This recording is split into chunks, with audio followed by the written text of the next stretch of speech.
Do you bleed green? Are you an ultimate Eagles football fan? Well, you're in the right place. Ready? This is Birds 365, hosted by the new Mac and Mac, Jody McDonald and John McMullen. Here we go! Who collectively have covered and talked about more than 50 plus years of Eagles football. Kick off your day with Birds 365. You'll get debate. We love to argue. You'll get the real story from inside the locker room. And you'll hear from some of the great football minds from around the region. You're about to become an Eagles insider. Get in the game. Join Jody Mack and Johnny Mack and join the football community that flocks to Birds 365. Birds 365 starts right now. Welcome to the NFL. Let's go! Let's go! Go!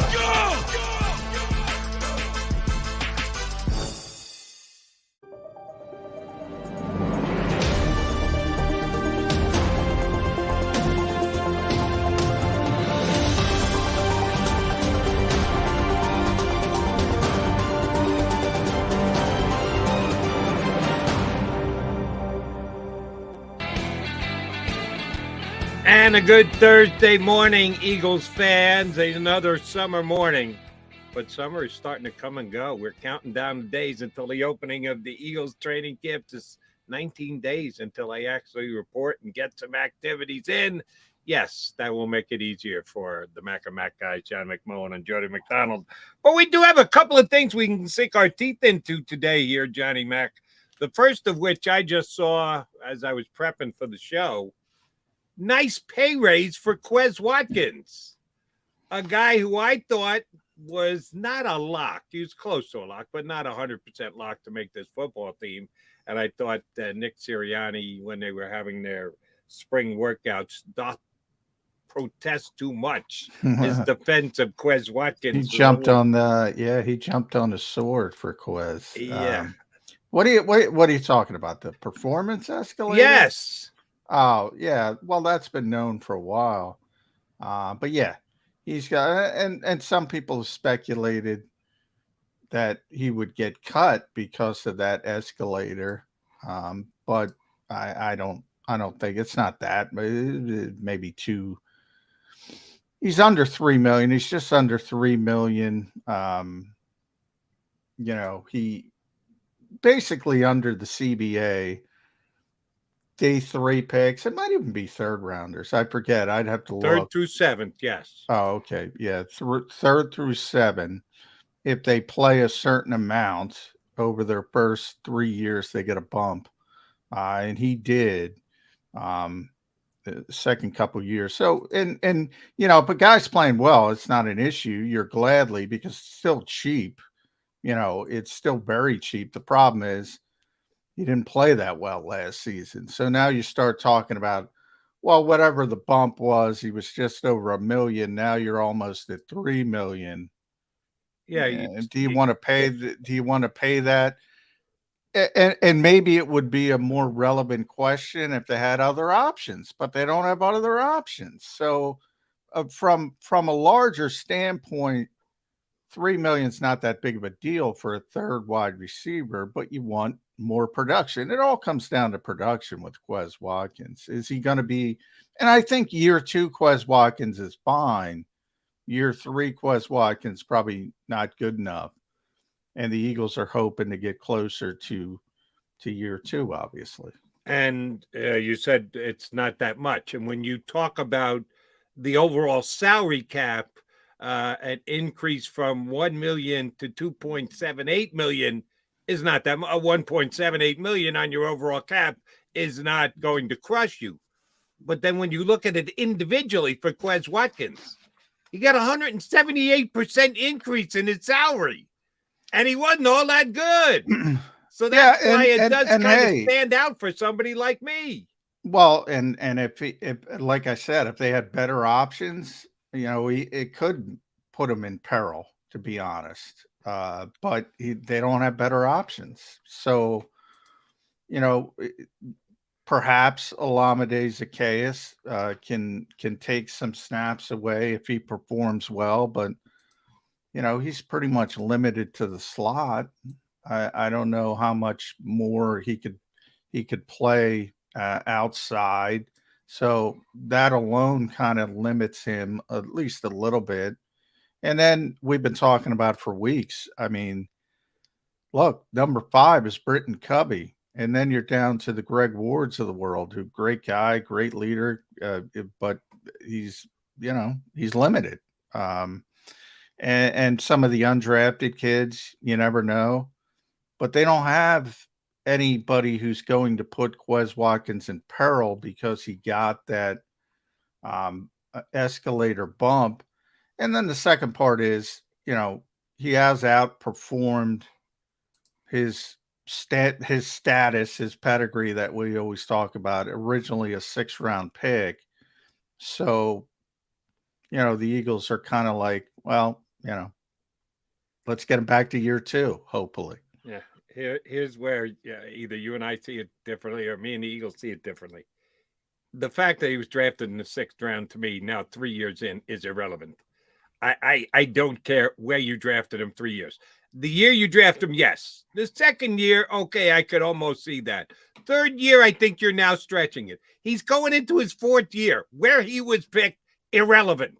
What have you done for me for the first 3 years in the league? That's what I'm judging you off, not where we called your name out on draft day if you've already been in the league for 6 years. So that to me is I'm talking from a salary standpoint. I'm talking as a 6th-round pick. Look, you don't have an issue paying a 3rd-round pick $3 million. It becomes, it's easy to say that, Jody, but it gets blinded. You don't have to, like the 3rd, you don't have a problem with. A 6th-rounder, you're like, well, we got to pay him $3 million. Well, he's outplayed his standard as at least a 6th-round pick. Has he played up to your standard? Has he played up to the Eagles standard last season? Yeah, probably not. But most 6th-round picks, in fact, Quez is a perfect example of this. I don't know if he's the only guy who got this escalator. From the Eagles, absolutely. Yeah, well, for the Eagles. But there aren't a lot of guys around the league. That's what I'm saying, that have gotten this kind of escalator because they don't play that much. Typically. So, I'm just saying from a salary standpoint, it does cloud things at least. Maybe it shouldn't. I'm with you there, but it does. So again, I try to operate in reality. It does cloud things. And, most 6th-round picks aren't getting escalators because they don't play. That's just the reality of the league. It's just the way it is. So that's part of it as well. And the bigger aspect is what I started with. It's not a ton of money, but it is a ton of money if you have other options. But they don't have other options. So that's what it comes down to. But here's the aspect of it that is going to lock Quez Watkins onto this team. Even if they were to go out and sign a veteran free agent at this stage and bring him in, and he's a guy who's accomplished more than Quez Watkins and would immediately jump above him on the depth chart before the season ever starts, they can't cut Quez now. Part of the escalator is that money is guaranteed. Quez's salary at $1 million, if he had not gotten the escalator, the only thing that would be against the cap as potential dead cap money would be the small percentage, the 1/4 of the signing bonus that he got when he first signed, which isn't a whole hell of a lot for a 6th-round pick. Now this year's $2.78 million, all guaranteed. That's part of the escalator agreement within the CBA. As soon as you get it, every single dollar of that becomes guaranteed. So if they were to cut Quez, they'd still keep the $2.78 million hit on their cap. So it doesn't make any sense to cut him. If you got to pay him anyway and you get no cap relief, why would you go ahead and cut the guy unless he just flat out stinks? And I wouldn't say that about Quez. And again, we're talking about relatively, look, if you have to cut a guy at 2.7, you don't want to, but you can. I mean, anybody can do that. But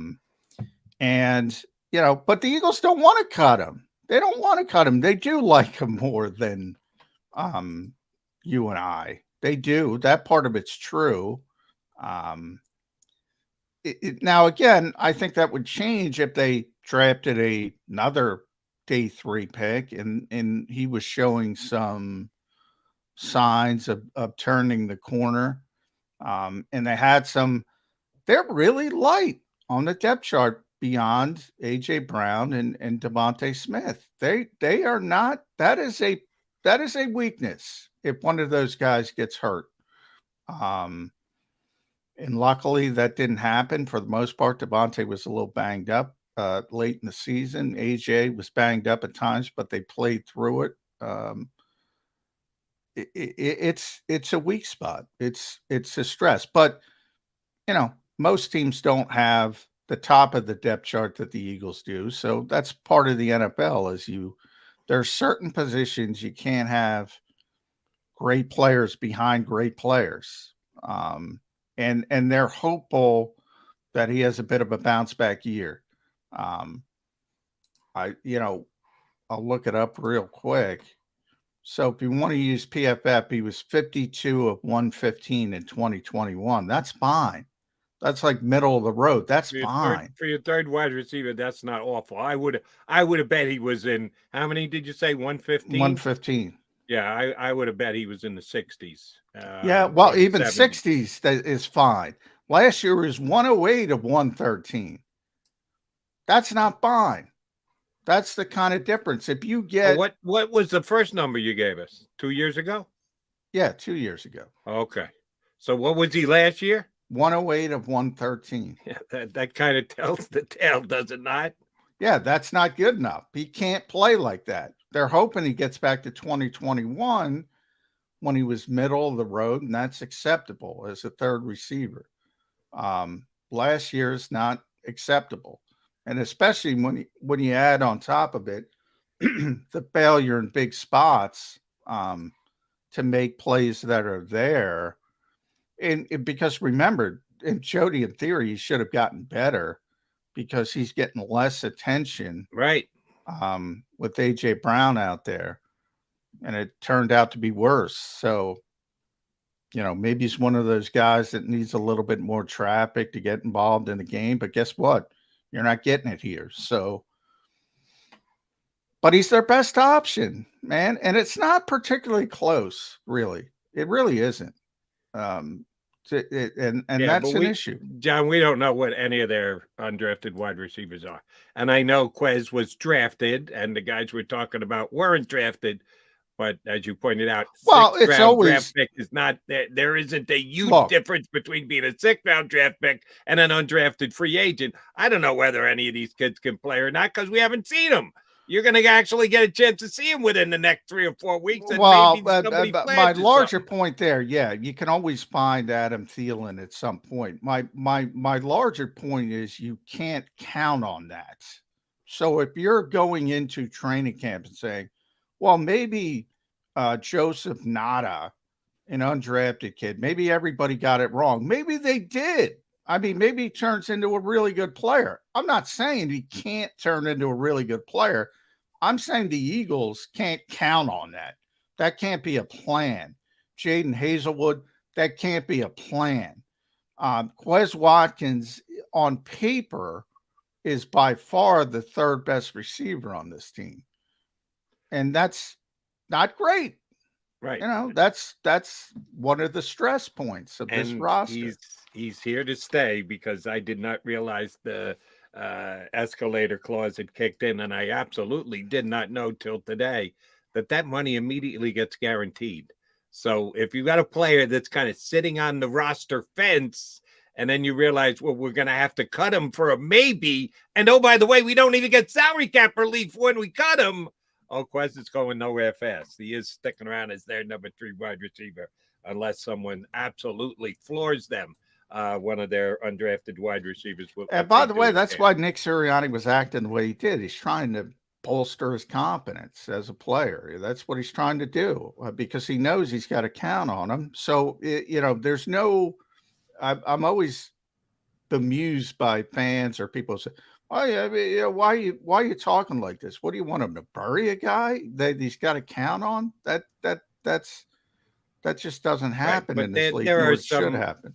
some astute Eagle observers, aka John McMullen, Jody McDonald, all your buddies on the beat who go, why did he specifically go to Quez? Nobody asked him about Quez, but he felt the need to Try to single bolster his Quez confidence. out.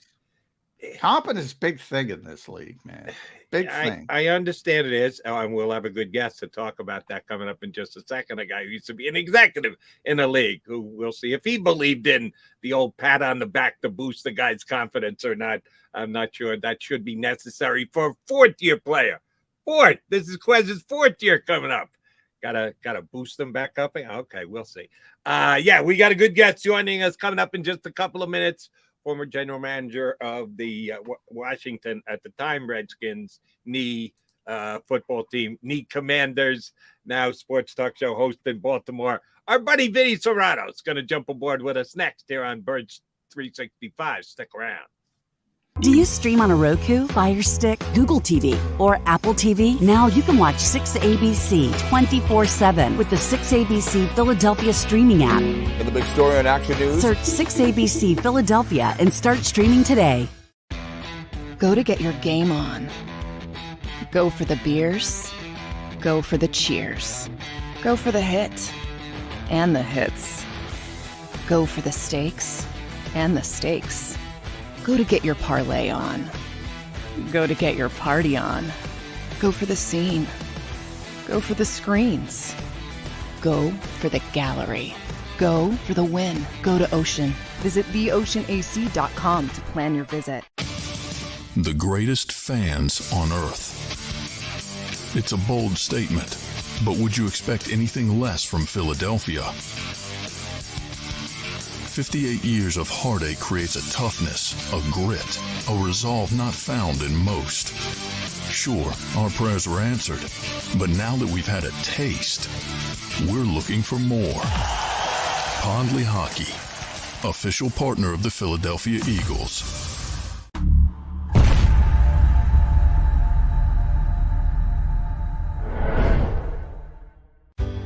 Go passionately. Go fearlessly. Go confidently. Go Birds!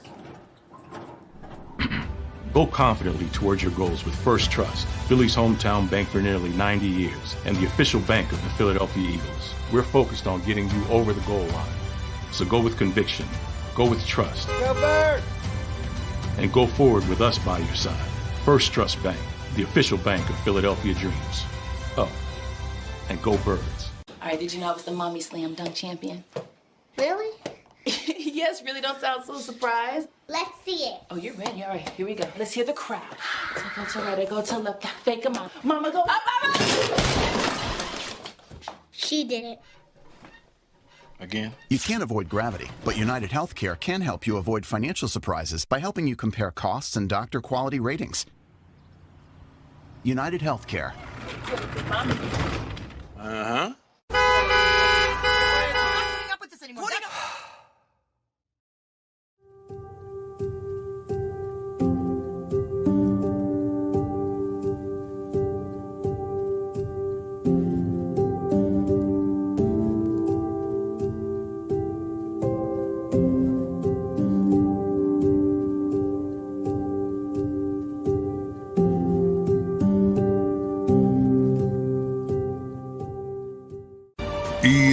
EAGLES, Eagles.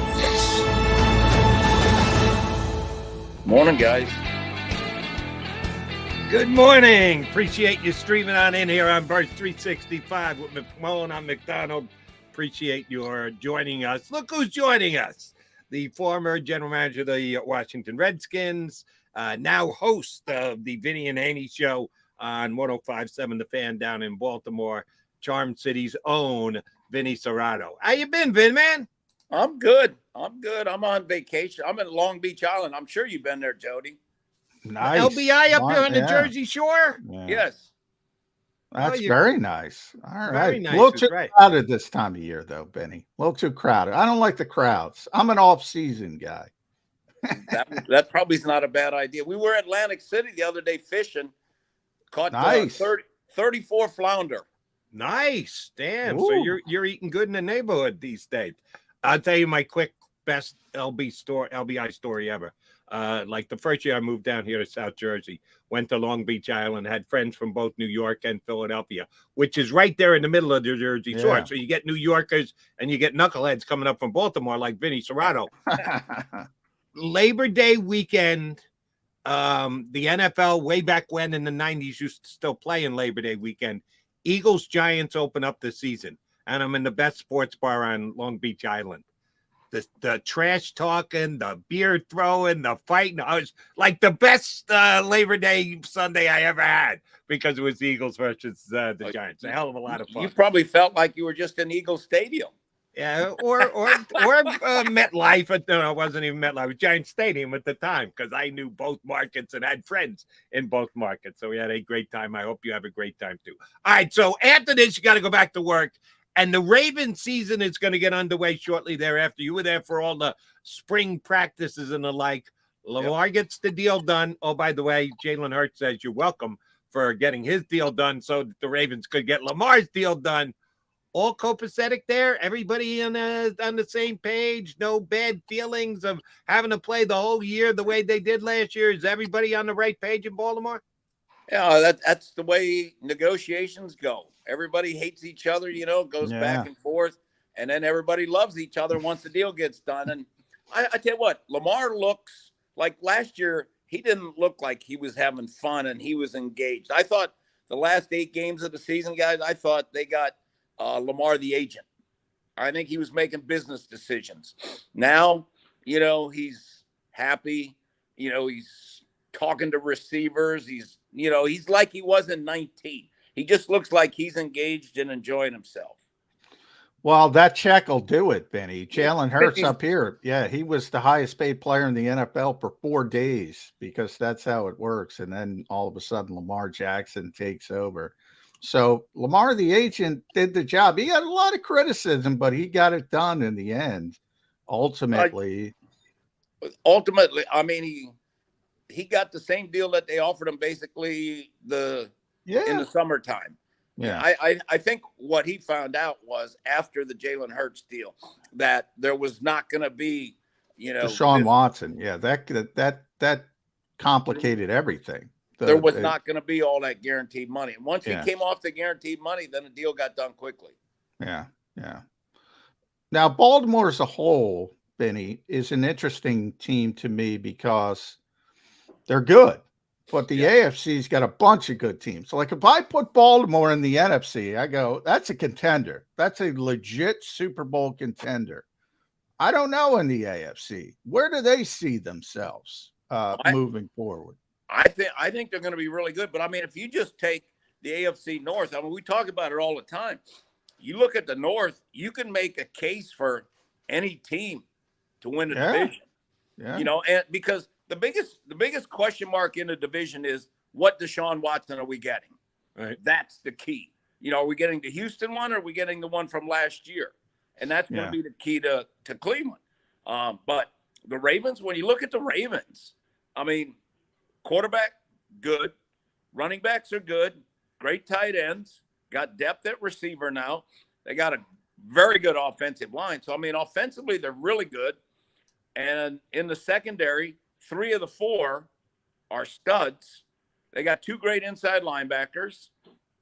Inside defensive line's pretty good. The pass rushers are going to be the key. Ajabo and Oweh, that is going to be the key. If they're – and let me just say this. Ajabo, he looks – I don't know if you guys watched him at Michigan when he had his 15 sacks or whatever, but, I mean, that's how he looks. That's they're going to need him to step up and be big right off the back. You mentioned 2 good inside linebackers. And, oh, by the way, they used their second-round draft pick on an inside linebacker as well. Last year, they decided not to pick up the 5th-year option on Patrick Queen, who progressively got better over his 3 years. First-year rookie, first-round draft pick, not great. Showed improvement year 2, made a major step up last year in year number 3.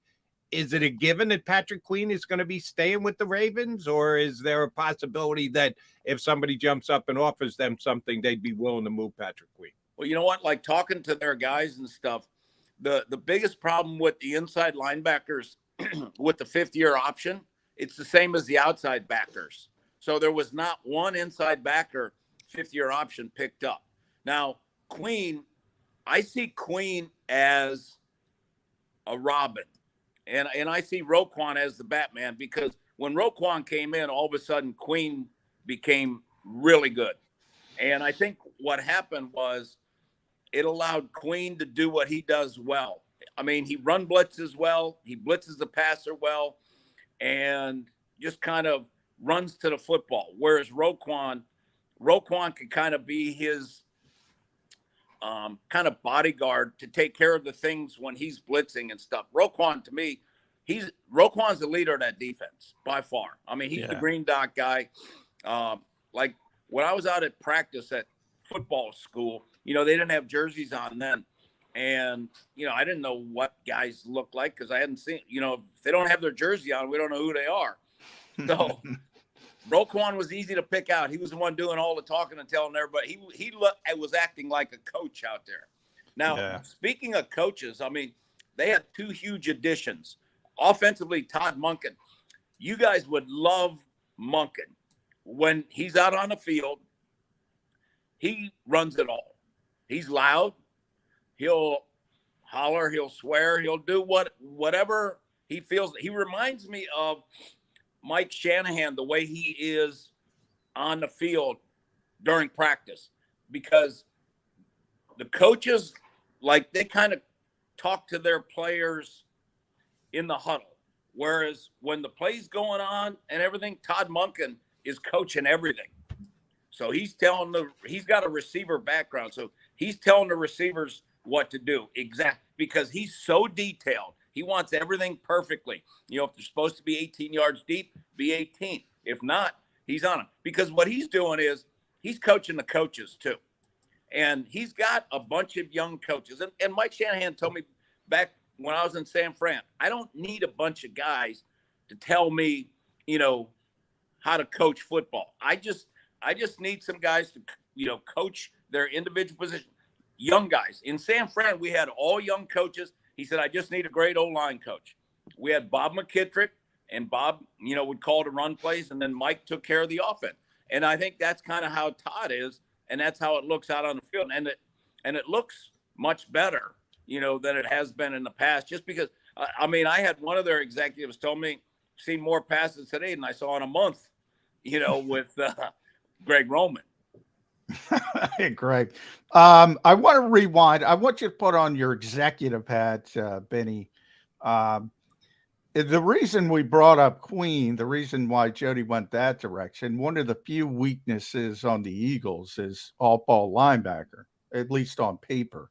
And you see somebody not getting that fifth-year option picked up, and you see him draft a kid in the third round, Simpson, as a potential replacement down the road. Is there any way August comes around and they say, let's get something for Queen while we can? Let's try to go in that direction. I see you shaking your head now. No way. Eric has told me that DaCosta, their GM, that I'm not in the business of giving away good football players. And that would make no sense because they probably have the best inside backer group in the league. And, Queen is playing. He looked great at the mini camps and OTAs and stuff. So, no, that's one of their biggest strengths. And Simpson's not ready. You don't even notice him. He wears jersey 30. And I always ask Bob Haney, who's my partner on the show, did you notice? You don't even notice him. Whereas Queen, he's not. He's probably a year away. He needs to learn. He just, he runs 4.4, but right now he's playing like he's like 4.8 because he's got to think too much. And they don't need that. And especially when you've got 3 of their first 5 games are division games on the road. A tough way to open up. All right. You mentioned depth at the wide receiver for the Ravens, Vinny. Part of that is the young man they drafted in the first round, Zay Flowers from Boston College. I'll be honest, not one of the wide receivers. He got grabbed in that wide receiver run in the draft this past year. A whole bunch of them went back to back to back to back, and Flowers was one of them. Tell us why this kid is going to be able to step in and play as a first-year NFL starter. I'm not as big a fan. Anything you saw that tells you, yeah, he'll be good year one? I loved him, Jody. And, and I talked to Mel Kiper a lot. He's been a friend for years, and that was Mel's favorite receiver, too. I thought Zay Flowers best receiver in the draft. And, Jody, when you see him out there, he's so quick, he's explosive, and he can make people miss. He plays bigger than his 5'9". Like, he plays bigger. Like Marquise Brown, they were basically the same size, but Marquise played small. Marquise was the type of receiver that when he'd get the ball, he'd run out of bounds or fall down. Like the old St. Louis receivers used to do all the time. But Zay Flowers, he's going to make people miss. And last year, the Ravens, I think they were worst in the league with yak yards. And Zay Flowers is a yak guy. Bateman's a yak guy. And Odell's a yak guy. And, the tight ends are yak people. So they're going to get a lot more yak yards. And how about last year? The running backs, I think they had about 20-some catches for the season. The biggest difference is, if you look at Cincinnati, they had 1,000 or 800 yak yards just from the two backs. 800. The Ravens had 100. So I mean, Lamar's gonna pick up a lot of easy yards because they're gonna have 5 receivers in a pattern. They're gonna have a lot of quick screen, and they're gonna have the ability to let those guys make plays for him after the catch. Because Lamar doesn't need to be running for 1,000 yards. I say he throws for 4 and then rushes for like 700. I think that would be more ideal for the Ravens. Benny, when I've watched Lamar over the years, I've always been impressed with his ability to get the football to the tight ends. Now, partially that's due to Andrews, who's a tremendous player, but it's been other guys as well. I know they lost Josh Oliver, who's I think a really underrated player that people don't realize. But you mentioned Flowers, Bateman, Beckham, our old buddy Nelson Aguilar's down there. All of a sudden, they got all these receivers. Is that playing up to his strengths, though? Because I like him in the middle of the field. He has dominated with those tight ends over the years. Yeah, but I got different offensive coordinator also, who will throw the ball to the receiver. Because the thing that I liked about Todd Monken is he says, I got to figure out what everybody does best. And then that's what I'm going to have them do. Same with Lamar. Lamar, what does Lamar do best?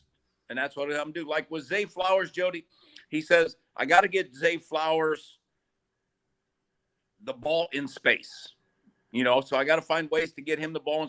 He's going to be the jet sweep guy and all that because he's got that type of skill. Now, your buddy Aguilar, I think kind of the drop stuff kind of came up a little bit, towards minicamp. It will come up, Benny. Yes. Because here's the thing is Aguilar and Duvernay are going for 4 and 5. But Duvernay's cap number is 4 something and Aguilar's 3. And I don't see how you can pay 4 and 5, $7 million of cap dollars for your 4th and 5th receivers. Yeah, it'd be interesting to see how that plays out. All right. What's OBJ's attitude? Because I knew him forever in New York. Yeah. Goes to the Ram, gets the championship belt, holds out all last year. I thought Jerry was going to sign him at least twice last year, and it never came to fruition. Ends up signing and gets what he wants. Lamar signs and stays in Baltimore. He's as talented a player as there is, but at times I talked to a lot of guys that said he wasn't the best guy to have in a locker room and his attitude needed major adjustment. How good has it been since getting to Baltimore? Well, he's only been there for the mini camp, so he was there to 3 days. He was at his press conference. I went to that. He said all the right things there. And, Todd Monken had him in Cleveland for the year there. So he knew him. and right now he's all in. We'll see if he's not catching balls and doing those types of things.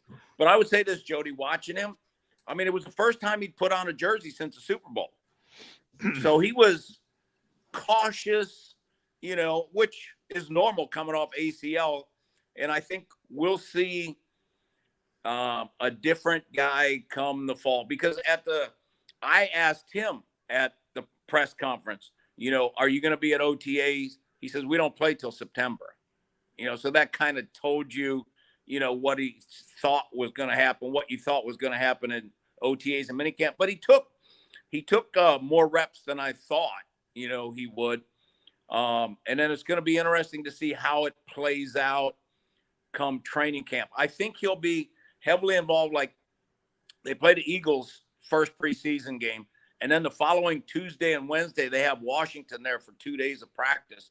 I think that's going to be the big thing for the number ones for Lamar, for that offense, because nobody plays preseason games anymore. Yeah, no. So these practices, and they're having their joint practices. The joint practices that's going to be the best thing. Jody, were you at the one when the Ravens went up to the Eagles like a few years back? No, didn't make that practice. I was. Yeah. Does Harbaugh win all the joint practices too? Because we know he never loses a preseason game. Nick Sirianni likes to brag that he never loses a joint practice. This could be World War III. Ravens and Eagles joint practices this summer. Hey, Benny, you know who I was in awe of when the Ravens were here? The Ravens come here a lot. Way back when Darren Waller was a 6th-round pick, they were up here. Yeah. So that was years ago. You could tell then that guy was killing the Eagles with contested catches, but he was a tight end back then. A wide receiver coming out of college, and then they shifted him to tight end later. But the guy who I'm in awe of when I watch him when he comes up here, Tucker. It's unbelievable. The ball coming off his foot. It is unbelievable. It's just different than any other kicker I've ever seen. It's what's funny is I was at the Texas A&M game when he won that kick and beat A&M. So I had known of Justin Tucker because Mac Brown was the head coach at Texas at the time, and I was sitting with his wife in the box. But Justin Tucker, he's so consistent. It's like, when I was in San Francisco, we had Gary Anderson, and like, when we'd line up to kick a field goal, I'd go get something to eat or whatever because it's going to be good. And that's the same with Tucker. Yeah. It's like if he misses, you're shocked. Yeah. Gary had the first perfect season in NFL history, and then it evaporated in the NFC Championship game. That was I was at that. That was a tough loss for Minnesota. I was covering the Vikings at the time, but. Benny, I wanted, before you popped on here, Jody and I were talking about Nick Sirianni, how he's handled Quez Watkins, young player coming off a bad year. And he tried to go out of his way in the spring and sort of prop him up.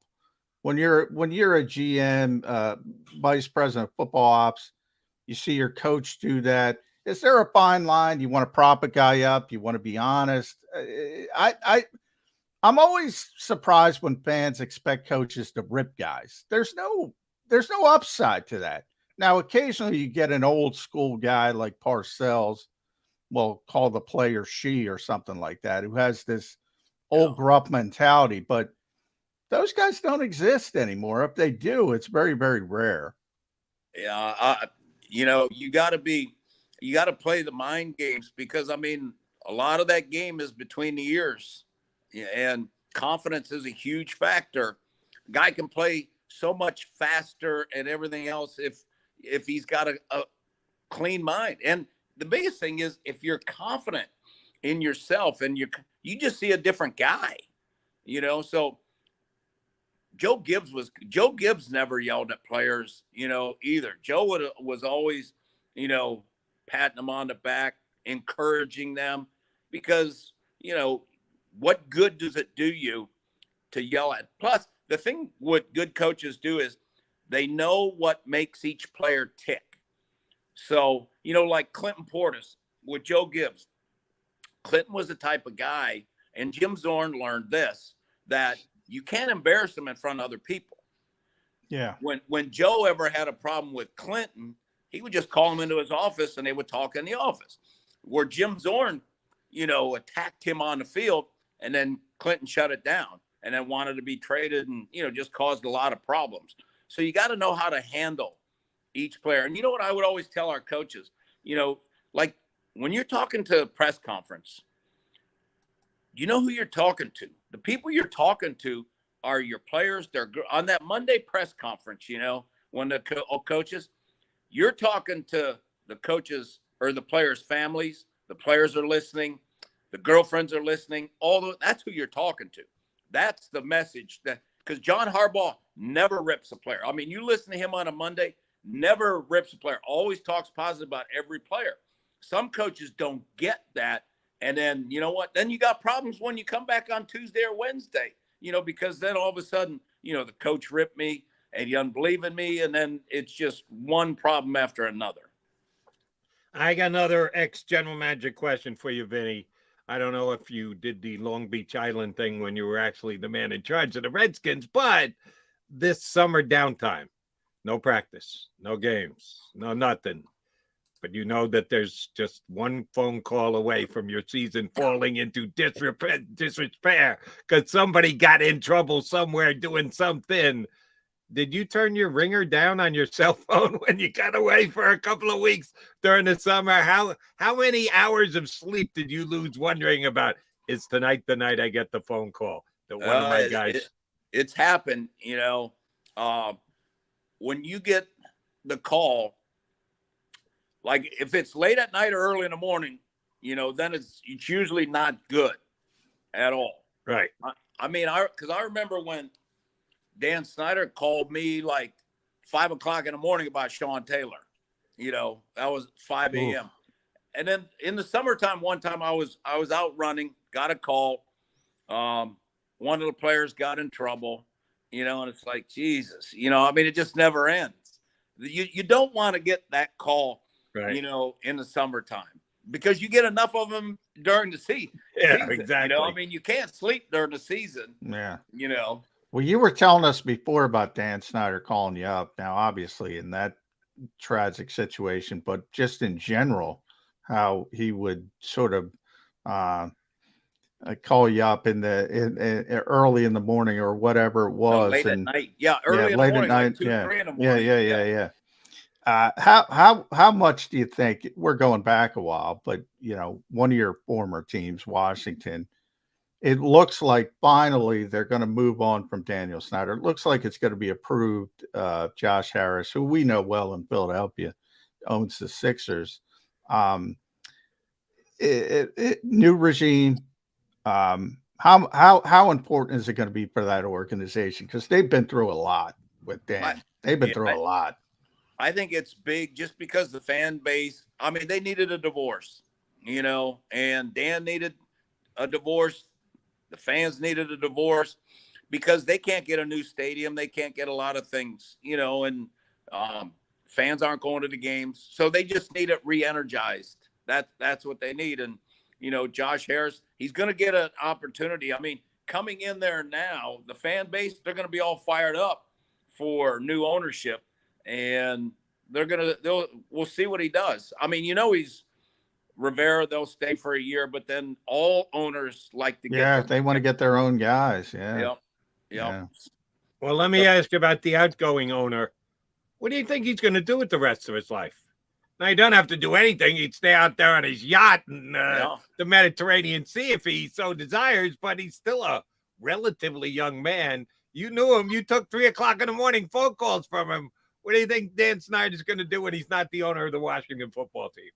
Well, he's going to have about $5 billion, Jody. And nice place to start. Yeah, it's a nice place. Yeah. So you don't have a lot of problems. You got that $100 million yacht. I think he may live in London, from what people told me. Yeah, he spends most of his time, it seems, over in Europe now. And he's got. I didn't know if that was to avoid Congress or if he wants to live there. But it's interesting.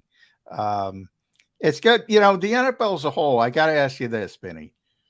Jody and I've been, and this last one from me. Make sure you follow Vinny on Twitter, Vinny and Rob at Vinny and Rob, CBS Sports Radio down in Baltimore. But the gambling policy, boy, man, this is. I mean, it's really difficult from the NFL's perspective because they're in bed. They want to make money off it. And all of a sudden you're suspending guys for 6 games a year. The education hasn't been great. And the reason I know that is because they had a conference call with us reporters about 10 days ago, 2 weeks ago. It's like, why wasn't this going on before all the suspensions? Typically, I think the NFL's got a difficult job. Most of the punishment is CBA, negotiated. I think a lot of fans don't understand that. But in this one instance, Benny, I think there's room for more common sense with the league. But there's a little hypocrisy going on. These are young kids. If they're betting on NBA games in the parking lot, why not say, hey, knucklehead, you can't do that. Fine them. And then if they do it again, then you go zero-sum punishment. Where are you on the gambling issue in the NFL? Well, I mean, you guys have been in stadiums and stuff, in the locker rooms. I mean, there's signs everywhere, about the game. Been there forever. Yeah. Well, gambling. NFL games, I think, is different. But because they allow, they just don't want them betting. I guess betting in the facility, even employees betting in the facility, they don't want, because they don't want information leaked. Yep. Like injury information. And if a guy's betting, I'm sure people can track if a guy's betting, okay, he must know something. I think going in hard on them, I don't think it's a bad thing. I know Eric DaCosta at the start of minicamp, he talked to the whole team and went through it all and everything, and explained to them again, about the do's and don'ts, what you can and what you can't do. So I mean, it's pretty common sense. I mean, if you're a player, it's pretty common sense that you don't bet on NFL games. And I was more in. Look, I'm 100% with you with NFL games. I was more in. Guys are getting suspended. They're allowed to bet on NBA games, NHL games, whatever, as long as it's outside the team facility, team hotel, things like that. That's the kind of stuff I was more talking about. I think there's more room to say, hey, do one of two. Say you can't bet on anything. I'd be all behind that. Mm-hmm. Can't bet. Right. Then you got to deal with the hypocrisy aspect that you're making money off it, but that's for the league to deal with. But if you're going to allow them, I think there's got to be a little wiggle room. Look, if you're betting on NFL games, boom. Right. Year suspension. No problem with that. The other stuff I got a little bit of a problem with. I don't totally disagree with you at all, because, the league, they're all about money. I mean, we know that every decision they make, it's about, how can they make money? And when they got in bed with the gambling, then you knew you were going to have issues. You knew it. And I tend to agree with you, like the Williams kid from the Lions. He was betting college. Yeah. And he got suspended 6 games. I could see, first time offense kind of thing with, you're betting on college. Get a game or, slap him on the wrist a little bit. But if you're betting on, pro games, I think that's what Ridley did, right? That's why he missed the year. Yeah. So I don't totally disagree with you. Here's where I would like to see it go, and I think there's almost no chance of it going. They never negotiate when the CBA is not due, and the CBA is not due for years to come. But they have a new head of the union. Let's see if he can make his chops a little bit and go in and negotiate something. As John pointed out, most of the penalties are already decided. They're already written out in the CBA. Why don't you have that with the way? I understand it's exploding and the way that it's gone from here to here because of the amount of legalized gambling that's been passed in the country. Put it in the CBA, negotiate it out now, so you don't have guys like Jody McDonald and John McMullen and Vinny Cerrato talking about it on a YouTube show as to how much they should be suspended. Just negotiate it out. Yeah, I don't think that'll get done, but that would make sense. All right, Vinny, last one for me. How's your son doing? The hockey prodigy. What's he up to these days? How'd his first year at Michigan go? No, he's not at Michigan yet. He was still at the U.S. team, and he's going to do a year in the USHL before he goes to college. Okay. And he was the Youngstown won the USHL this year, and Youngstown wanted Charlie. They had the last pick of the draft, so Madison had the first pick. So they traded 3 draft picks and 3 players to move up to number 1 to take Charlie. So he's going to be playing for Youngstown. Nice. And Jody, 3 picks and 3 players. They'll always have that on the resume. Yeah. So they had main camp like 2 weeks ago, which was fun. I went and watched, so it was good. And so you know what I did, because he's going to be in Youngstown. I called Carmen Policy and I called Eddie DeBartolo, because they're both Youngstown guys. Yeah. And the guy that owns half of the Youngstown team, Carmen Policy, represented him way back when, So they'll be looking out for him. Very nice. Now, when does he become NHL draft eligible? Next year, he'll be ready. Next year. Okay, good. Well, we're going to have you on plenty between now and then, including probably after the Ravens and Eagles throw down in joint practice. Could be the war to end all wars. The Ravens have joint practice with Washington. Yeah, it's Cleveland. The Eagles are Cleveland and they're not doing the year. Ravens this year?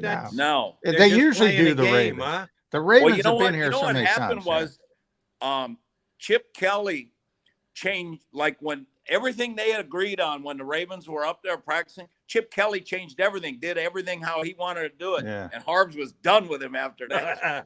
That was Sirianni's a good dude. By the way, that was the Sirianni will be into it. That was the Darren Waller year. Darren Waller just killed the Eagles. Yeah, and I said, "Who's this kid?" He was a 6th-round pick out of Georgia Tech, and he was just destroying them. I'll never forget it. Well, Johnny, you better hope he doesn't kill the Eagles this year, because he's on the Giants now. They're gonna get a chance to see Darren Waller twice this year. Yeah. Vinny, enjoy the rest of your vacay. If you get back out there, may you catch 30 more fish. Have a big fish fry on us. We're going to be reaching back to you again real soon. Thanks for jumping in today, buddy. No problem, guys. Thanks, Vinny. Vinny Cerrato from 105.7 The Fan down in Baltimore, the Vinny and Haney show every day in the middays, and former NFL executive. Nobody liked Chip except Bill Belichick. That's it. And he just liked to pick his brain and say, all right, now you can leave. Hey, bring him in, pick his brain for 3 or 4 hours. It's always those joint practices. Vinny jogging my memory of Darren Waller. There's always somebody. I remember, obviously Tom Brady, when New England was here, I'll never forget it, because they were for anybody who's been at the Novacare complex, they have like 3 fields. They were in the bar field to the right, and they were doing one-on-ones, receivers against defensive backs. And I was about 3 feet away, because you can get really close there. And I've never heard so many expletives in my life, because Brady was just pinpoint. And every Eagles defensive back would come back just with F-bombs. And it was something to see. Was Slay not there yet? No, he was not there. Yeah, he was not there yet, because had that happened, I think he would have turned an ankle, because when Slay gets beat badly in a non-regular season game, somehow he miraculously turns up with an injury. What Tyreek Hill did to him a couple of years ago down there. I was not as close for the Tyreek Hill. I think Brandon Boykin might have been the best cornerback at that time. So. On the Eagles, that's saying something. No wonder Brady completed all those passes in a row. We're stocked full with cornerbacks who. But they were right on the. I mean, you talk about accuracy, Jody. Never seen a more accurate quarterback. And I saw Sam Bradford. Sam Bradford's close, but that's why he is considered the GOAT. I'm going to give you another guy who was considered the GOAT, at least in one man's eyes, when we come back. Greatest coach of all time, according to an ex-Eagle. Really? We'll give you details on that when we come back. Got a good guest joining us in hour number 2. That'd be Les Bowen. Going to jump in with Mac and Mac, so keep it right here on Birds 365.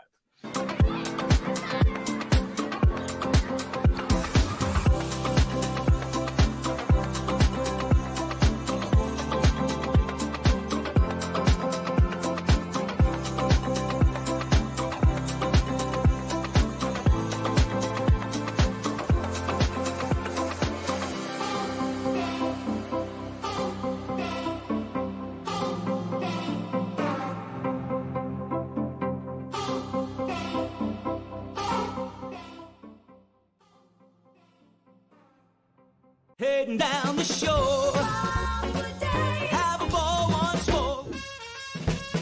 Here, imaginations run wild and time stands still. Because here, you can find the best of the Jersey Shore, all on one 5-mile island. So leave the old you behind and get lost in the woods. Wild, wild, wild wood days.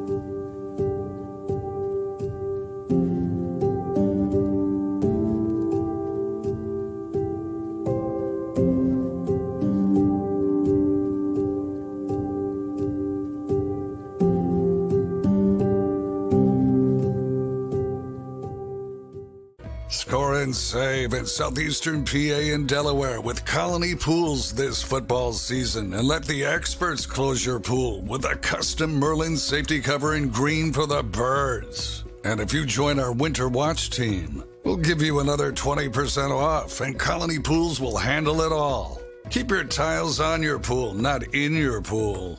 Fly with Colony right now, birds fans. Visit flywithcolony.com. Hi everybody, my name's Jason Lombardi. I'm an inspector at DryTech. At DryTech we offer 3 major services, the first one being basement waterproofing, the second service we offer is foundation and structural repairs, and then the third service that we offer is mold remediation. If you feel you are having a waterproofing issue, give DryTech a call or check us out online.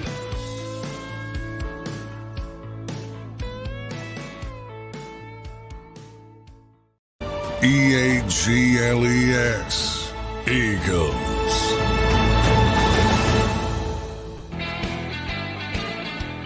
With John McMullen, I'm Jody McDonald. That's Birds 365 here on the JAKIB Media YouTube channel. All right, we're down a couple of numbers today. For those of you who are streamed in right now, boom, hit that like button.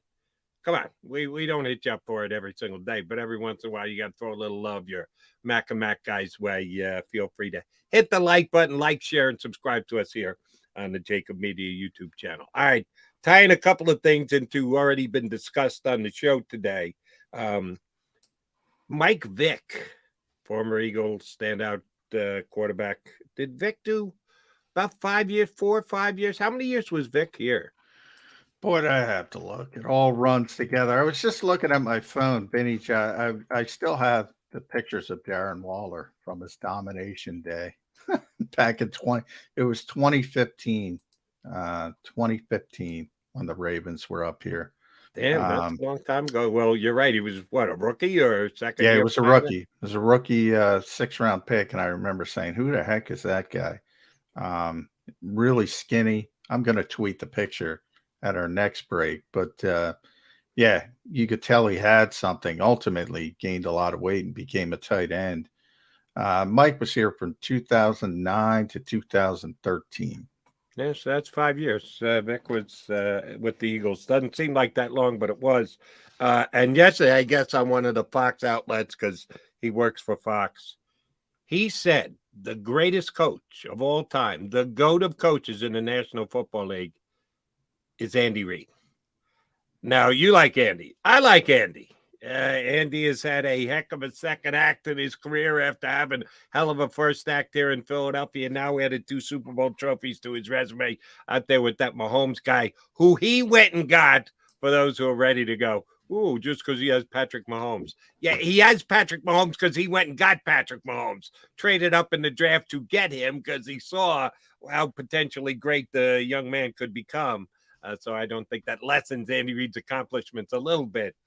Saying all those nice things about Andy Reid, he's not the greatest coach of all time. Come on, Mike. No, he did you solid. He was the first one to reach out after you had your issue, did your time in jail for dogfighting, and he gets you an entree back into the National Football League. But that doesn't make him the greatest coach of all time, Johnny Mac. No, but I will say this. I'm not going to say he's the greatest coach of all time, but it's not outrageous to say anymore to put him in the conversation. I mean, I would put I think Bill Belichick is the best coach of all time. And some people say no because he had Tom Brady. It's always going to be that dichotomy you just mentioned with Patrick Mahomes. You're always going to have that back and forth. Some are going to say Shula because he got the most wins. Some are going to go back to George Halas or Curly Lambeau, but Chuck Noll, if you want to talk about, 4-0 Super Bowls, whatever name you want to go to, he's now number 5 all time, and he's going to pass Tom Landry this year easily. He's 3 behind Tom Landry. I mean, I think because we're in it, it's hard to judge the sort of greatness when it's going on. He's on a very short list. I wouldn't put him at the top, but he's easily top 10. Easily. I agree with you on top 10. I'm not sure he's cracked the top 5 yet. But Michael Vick went to numero uno. Yeah, I'm not going to go that far, but I understand. If you had said one of the greatest coaches of all time, check mark. Exactly right. He is one of the greatest. He is not the greatest. That 3-letter word, O-N-E, differentiates between the two. Oh, yeah. You can't make him number one. Look, I bet you if you talk to some Belichick's players or Shula's or Landry's, they'll say the same thing about their guys. I mean, he's obviously very important to Michael Vick. So but if Andy's not done, and I don't know how long he's going to go, but if he wins 2 or 3 more, which is not out of the realm of possibility with Patrick Mahomes, then you really start, because if he wins, they're going to win. Let's say they have a bad year. They're going to win 11 games. Yeah. How long is Patrick going to be there? He's going to be threatening, the only guys ahead of him after this year are going to be Belichick, Halas, and Shula. So they got a big leg up. Shula's at 328. Halas is at 318. Belichick's at 298 and counting. Landry's at 250, and Andy's at 247. But you have 3 more years just at 10 wins, which is lowballing it. You're at 277. I mean, he's closer than I think a lot of people realize. But no, I'm not going to go number 1. And fair enough. But when you talk about total wins, you must also factor in the NFL's up to now 17 games. Some of these coaches we're talking about coached when the NFL played 12 games a year. So when you're adding 5 more games a year to taking a 12-game season to a 17-game season, the amount of total wins starts to and that's why winning percentage is better. But winning percentage, if you want to go winning percentage, Halas is 682. Shula 677, Belichick 662, and then it's Andy 641. And Andy's only getting better because, again, he's in the Mahomes part of his career, right, where he's going to be way above 641 unless, injuries and catastrophe happens.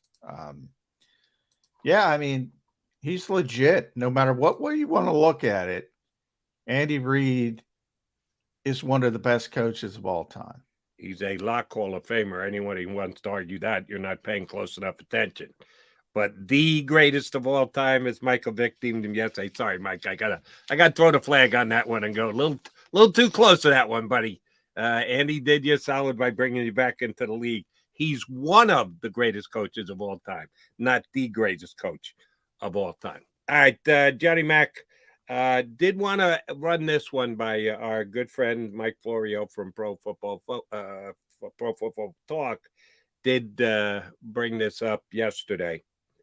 The Saudi Public Investment Fund, which is behind, of course, Live Golf, which went into competition with the PGA, just recently decided to go down the road of joining forces with the PGA. They trotted their league out there. They put forth a couple lawsuits about it being a monopoly, and eventually, not sure if I should use the word forced, but accomplished the merger of the two major golf leagues. Well, the sports business is working so well for them, they're going to create an even bigger multi-billion-dollar fund to further their interests in other sports. And those other sports could include football. And if they do, would the National Football League open their doors to a potential Saudi-backed owner of the National Football League? Or would they have to go down the road of what they did with golf to try and build a competitive league, to try and pull guys away from the National Football League with even more millions of dollars to come play in their newly created league? Is there something as far as a potential competition for the National Football League coming from the Saudi Public Investment Fund down the road, Johnny Mac? Yeah, I mean, I think so. I've been talking about this for years. I mean, this thing's been around for a long, long time.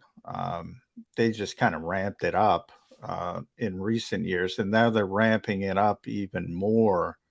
I mean, 1971 is when I think it was created by the kingdom, as they call it, and you name it. I don't think people realize, Citigroup, Bank of America, Bowen, things far bigger than the NFL, they have a stake in. I talked about WWE in the past. You mentioned Live Golf. I mean, they have more money. it's unless we turn our economy around and start going in the right direction and catch up. Yeah, I mean, once you get to the 6 billion range, which NFL teams are in, already you've seen it with Josh Harris. He's got to get all these investors. Typically, there's 1 or 2 or 3, maybe 4 limited groups buying NFL teams. Now, there's not a lot of people in the world that can buy an NFL team by themselves or with minimal investors. It always comes down to money with this league. And if it comes down to money, yeah, they're going to own a team at some point. And they might own more than that at some point because they got more money. But would the NFL just throw their arms around them and welcome them in? Or do you think it would go the same route that they did with golf? That this investment fund would say, well, we'll just start our own league and we'll pick off a couple of the superstars of the National Football League. Boy, that'd be ballsy. We'll make those $100 million contracts that these quarterbacks are signing look like chump change when we start offering them double to come play in our Saudi Football League. Do you think that actually has a chance of happening? I'm sure some people thought at one point there'll never be anybody that can compete with the PGA. Oh, until there was. I don't, because of the public relations aspect of it. I mean, there's a lot of issues with, and you saw it with golf. It would be to a greater degree with the NFL because the NFL is so much more popular. And again, with the NFL, the golden goose is the TV rights, and the TV rights aren't going to be there, and they weren't there for Live Golf. They could just fund it because they have that much money. When you take away the TV rights from the NFL, it's not the NFL any longer. And I don't know if Saudi Arabia, in fact, I do know they can't get those TV rights because of the PR hurdles in this country. They can't. So I don't see it happening to that degree.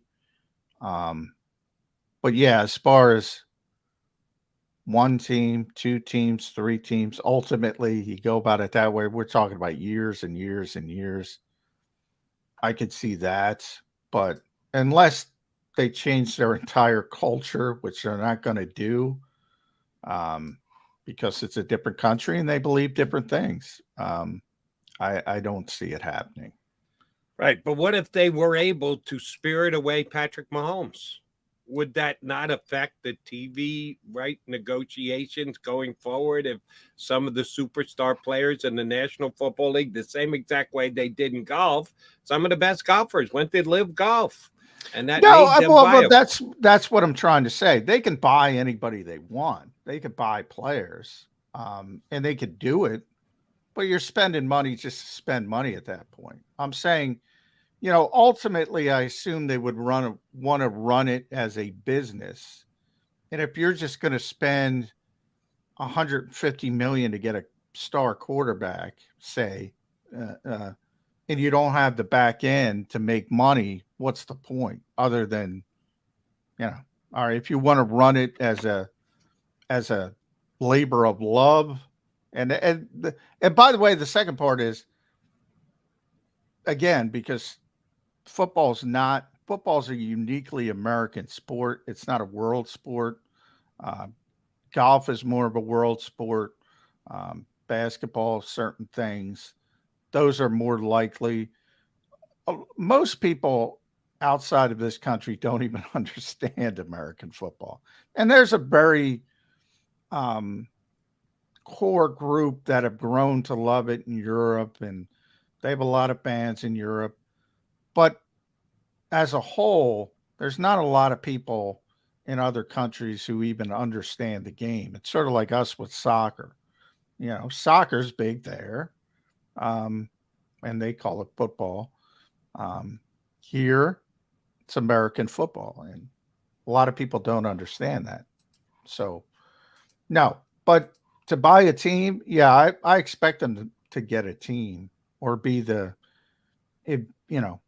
majority owners of a team pretty quickly within the next 10 years or so. And that's why I'm suggesting they would at least consider doing the same thing that they did with golf to try and start their own road league.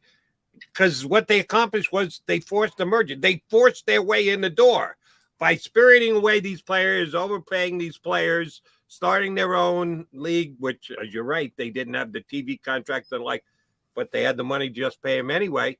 Well, what they eventually did was to put the two entities together as one big golf entity. I think that is at least something that you got to put out there as a possibility. If the NFL decides, no, we're going to try and keep our ranks closed and we're not going to let in the Saudi interest, they may force their way in like they did in golf. Just something that we need to keep our eye on. Hopefully you and I are still doing Birds 365 when this actually transpires. 4 years from now. Hopefully they give us the money. You give us the money. I'll take the money. I'm giving them at least the nod on the financial end that they could potentially make this happen because, that talks and everything else walks. All right, Johnny Mac, I wanted to get one more positional question for you before we punch our buddy Les Bowen up. Yesterday, we talked about the third string quarterback position. It'll be a fight in camp. They'll certainly carry 3 quarterbacks. They carried 3 quarterbacks all last year, and we expect them to do so again. Could Tanner McKee actually grab that job this year? How about tight ends? They got a bunch of tight ends on this roster. We know that Dallas Goedert is numero uno. We know that Jack Stoll has done a really good job at playing his role as more of the blocking tight end, not so much the receiving tight end. Goddard goes out, it does change the need at the tight end position. But they have 5 legit guys who can play in the National Football. Again, I might be reaching a little bit with Tyree Jackson. But if Darren Wallen opened your eyes, I know 2 years ago here on Birds 365, you said that Tyree Jackson's making plays in practice as well. That's opening people's eyes. He's never done it in a game, too many injuries, but he does have a skill set that intrigues the Eagles because they just keep keeping him on the roster. How big a tight end battle are the Eagles going to have with the opening of camp now less than 3 weeks away? Yeah, I don't think it's going to be that big, to be honest. I think Dallas, obviously, Dallas is one of the best tight ends in football. Jack Stoll, I think, is, I did my locks a couple weeks ago. They're locks to make the team, barring injury. And then it comes down to me, Grant Calcaterra versus Dan Arnold. And I think they brought Dan in to sort of push Grant Calcaterra. I think the hope is that Grant Calcaterra takes a step forward and is that third tight end. If not, they brought in Dan Arnold to be sort of the bail-safe. He's a really good receiver, not much of a blocker. That's his issue. And I think that's going to be, I suppose, Tyree Jackson, just because of his physical skills, if he can stay healthy, he could be the wild card, just because he's so gifted. But I don't see that happening. And I think it's really going to come down to just Calcaterra versus Dan Arnold for that third tight end spot. And it's more of, is Grant going to take that next step? And if he doesn't, then it'll be Dan Arnold. There goes safety net, understood. But Tyree Jackson is guys who intrigued me since they moved him from quarterback to the tight end spot. I didn't even know he was going to be back with this team this year. They got a couple of other guys in Dalton Keene and Brady Russell, practice squad at best. Are they camp bodies that are here for now? But as soon as by the way, don't need to cut down until the week before the season. There are no cut downs in the preseason. It's all one big cut from 90 down to 53. Either of these guys got a chance to be part of the team, if not the 53-man roster, after, say, camp is over and done with? I don't think so. In the case of Brady, he's I think the nephew of Matt Russell is one of the executives. I believe he's the nephew. That's sort of a little bit of a nepotism game. Keene was a 3rd-round pick in New England, maybe 2019, 2020, somewhere in that range. And he hurt his knee, and he really hasn't been the same since. He was here last year for a little bit on the practice squad. And then they cut him and brought him back on a reserve deal, futures deal. But they had him last year, maybe for a month or two. So I would say his upside's the practice squad. Both of those players are really battling to be the practice squad tight end. And if you can get Tyree Jackson through waivers, he's probably going to be the practice squad tight end. So now you might keep more than one too, because now the practice squad is so damn big. So all these guys have a chance to make the practice squad, but I would say that's their upside.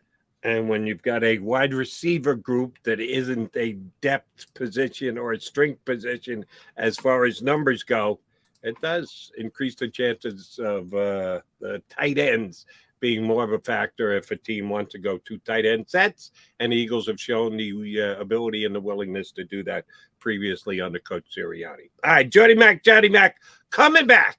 When we return, our pal Les Bowen is going to jump aboard with us here on Birds 365. Do you stream on a Roku, Fire Stick, Google TV, or Apple TV? Now you can watch 6ABC 24/7 with the 6ABC Philadelphia streaming app. For the big story on Action News, search 6ABC Philadelphia and start streaming today. Go to get your game on. Go for the beers. Go for the cheers.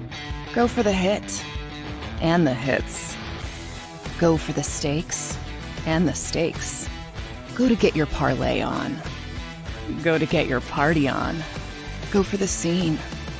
Go for the screens. Go for the gallery. Go for the win. Go to Ocean. Visit theoceanac.com to plan your visit. The greatest fans on earth. It's a bold statement, but would you expect anything less from Philadelphia?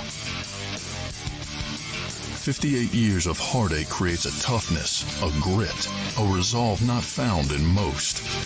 Sure, our prayers were answered, but now that we've had a taste, we're looking for more. Pondley Hockey, official partner of the Philadelphia Eagles.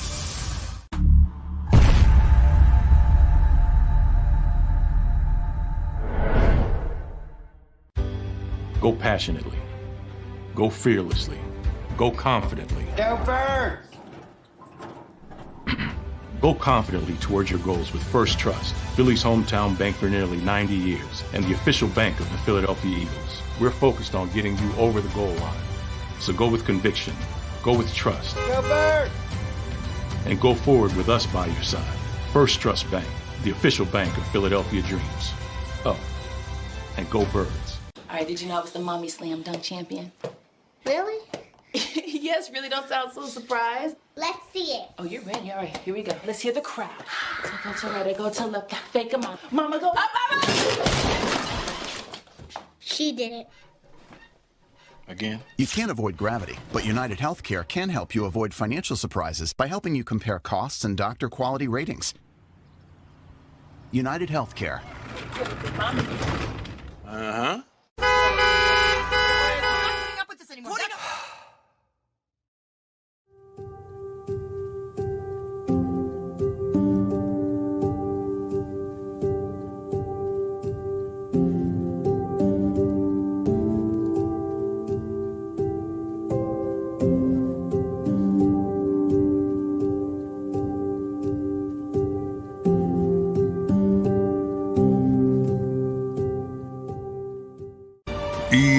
EAGLES, Eagles.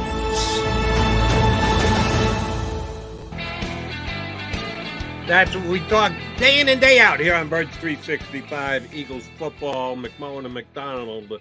And we get great third participants on a day in, day out basis. We've got that again. And he told me he's going with the computer today. Get that light adjusted, Les Bowen. The host of Bowen on the Birds podcast, Les Bowen, joins us here on Birds 365. You hearing me, Les? I am, yes. Well, we appreciate you jumping in with us. How's your summer going? Very, very well. And you? It's going well, Les. Finally heating up a little bit. I don't like that. I need a little bit. Yeah, the humidity is killing me. It's been awful the past couple of days. Plus, it rains that's annoying. But anyway, I digress. Jody and I were talking about it, so let's get you in the mix. You know Andy Reid better than most. Mike Vick, greatest coach of all time. I'm not going to go that far, but I was looking it up yesterday, Les. You know, Andy's number 5 on the all-time wins list already, and he's going to pass Tom Landry this year. He's in the conference. He's top 10. He's top 10, and I think. Oh, sure, yeah. As we step away from Andy Reid, whenever that is, and I hope it's not soon. I hope he continues to go and stay healthy and coach the Kansas City Chiefs. This is one of the greatest coaches of all time. I think that's fair to say. Would you agree with that? Oh, certainly. I was looking at all that stuff when we got to the Super Bowl several months ago. he's been, for one thing, longevity. I mean, we think about all these historic coaches like Tom Landry and, guys that we were accustomed to seeing growing up. Andy became a head coach in 1999 and has been, which doesn't seem all that long ago to us, I guess, but some of the people watching this now probably weren't even alive in 1999. Right. He's done it continuously. He did not take a year off when the Eagles fired him. He went right to Kansas City. That's an extremely long coaching tenure with very few down years. He's a bare handful of losing seasons. Has he had a losing season in Kansas City? I don't think so. No. 9-7 was his worst season. Yeah, it's an amazing record, and 2 Super Bowl championships, another one that he appeared in with the Chiefs, and of course the one with the Eagles. So, yeah, you have to. In fact, I'd go probably top half dozen. All time. I think that's pretty. I don't think there's any way to argue it. You and I are on the same page. I just thought that Michael Vick kind of overstepped it by putting it numero uno. We understand. But the thing that I know there are some Eagles fans who are still not, happy with Andy because he didn't win a Super Bowl here, as we all know. The one thing that would irritate me a little bit, I think, and as a journalist, it doesn't bother me, but if I were a fan, Andy learned how to be the coach that he is now when he was coaching the Eagles. I don't think the Andy Reid who coached the Eagles would have won that Super Bowl against the Eagles several months ago. He's just a much better coach now, I think. The biggest loss that I've ever covered, I think, the worst loss, was the first year I was covering the Eagles, that NFC Championship game against Tampa Bay. Tampa? Yeah. When they had beaten Tampa a couple months earlier, easily, same team, same players, except John Gruden had a different scheme this time, and Andy didn't adjust well to it. That was an era, I'm all on board with today's NFL is about passing, but that was an era when running was still a pretty big deal, and the Eagles were running all over the Bucs. And they got the lead, and Andy wouldn't stick with that. He wanted to throw it all over the place with a quarterback who had just come back from a broken fibula and wasn't sharp. And, they should never have lost that game. And I don't think today's Andy Reid would lose that game. And they would have killed. Yeah, I mean, experience team that was in the Super Bowl that year against Tampa might be the worst AFC representative of this century. It was people laugh at us because we have gray hair at times, but experience matters, and I don't know how you get experience without getting experience. That's exactly right. Yes. So that was the game for young Andy Reid, the coach. Yeah. I mean, I think logical that he got better. I agree with you, but I don't know how you speed that up other than going through that and absolutely learning from it. Yeah. And it was quite fitting that they tore the vet down afterwards, because as Bowen's telling you, it was as bad as it got as far as Eagle losses go over the last 20 some odd years. All right, I want to ask you about a different Eagles ex-head coach, the guy in between Andy Reid. Well, we had a couple, and the current head coach. That would be Doug Peterson. I don't know which one we're coming up to, I think. We're coming up to. I want to ask you about which coach you're talking. Both. I'm going to ask you about Doug Peterson, Nick Sirianni, because you were there after the 2017 championship. The next year, Doug Peterson came out with a line that stuck: the new normal. Oh yeah. That everything changed when you're prepping for a season after winning a Super Bowl. Well, the Eagles didn't win the Super Bowl last year. They came this close, but they did not win the Super Bowl. But certainly expectations have changed and pressure has changed. What's going to be the Sirianni slogan? And I don't think Doug meant it to be a slogan, but guys like McMullen and McDonald and Bowen made it into one by harping on the fact that it was the new normal, except it wasn't. Didn't quite pan out that way. How does Nick Sirianni handle the fact that things are different going into this season coming up than they were last season? Well, I think Jalen Hurts has already given us a good idea of what that might be when he said, last year is over. We haven't done anything. I think that's the mode. I don't know if that's what Nick is going to say, but I think that's the mode they need to be in. I don't think they can be in any way. It's going to be so much harder this year with the schedule, with the defense kind of being redone with a new coordinator. It's the playoff dominoes probably aren't going to fall as neatly as they fell last year when they really weren't even tested going into the Super Bowl. I think they need to start at ground zero this year and really grasp the immense challenge in front of them instead of being at all comfortable with what they've done or even taking a lot of satisfaction in what they've done. I think it's got to be something along those lines, as we haven't done anything. We didn't win.